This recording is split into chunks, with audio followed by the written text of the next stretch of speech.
கனமழை காரணமாக சிதம்பரம் அருகே வீட்டின் சுவர் இடிந்து விழுந்து தாய் மகள் பரிதாபமாக பலியாகியிருக்கிறார்கள். மேலும் விவரங்களை செய்தியாளர் கண்ணதாசன் வழங்கிட கேட்கலாம். கண்ணதாசன், வணக்கம். இந்த சம்பவம் தொடர்பான முழு தகவலை சொல்லுங்க.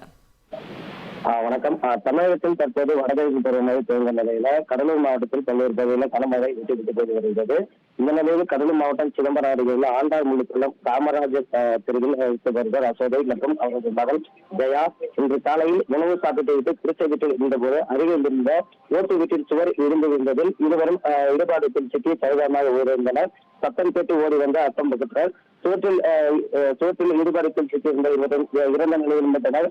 சம்பவம் அறிந்த பேச்சத்திரம் போலீசார் இருவரும் உடல் மீட்டு கடலூர் அரசு மருத்துவமனைக்கு உடற்கூறாய்வுக்காக அனுப்பி வைத்து விசாரணை செய்து வரும் நிலையில தாய் மகள் இருவர் சோறு இடிந்து உயிரிழந்த சம்பவம் அந்த கிராமத்தில் சோகத்தை ஏற்பட்டுள்ளது. தொடர் மழையின் காரணமாக சோறு இடிந்து தாய் மகள் இறந்து போன சம்பவம் குறித்து தகவல் இருந்த வேளாண் மற்றும் உழவர் நலத்துறை அமைச்சர் எம்.ஆர்.கே. பன்னீர்செல்வம் இறந்து போன குடும்பத்திற்கு நேரில் சென்று ஆறுதல் தெரிவித்து இருவரின் உடல்களையும் ஆவணம் செய்து பின்னர் அங்கிருந்து புறப்பட்டு சென்றது தெரிவித்தது.